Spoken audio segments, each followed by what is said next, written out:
Габдулла Тукай перед сном. Прости меня, любезный Боже, что плачу я по пустякам, шалю, бывает много тоже, и предаюсь тогда слезам. Прошу тебя о самом главном, перед тобой я слезы лью.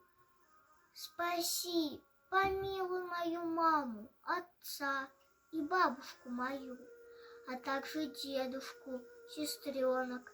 Еще боюсь я страшных снов. Прости меня, ведь я ребенок. Пускай трещит от жарких дров, уютом комнату наполнив, когда проснусь на утро. Печь пусть маме ангел твой напомнит на завтрак нам блинов испечь.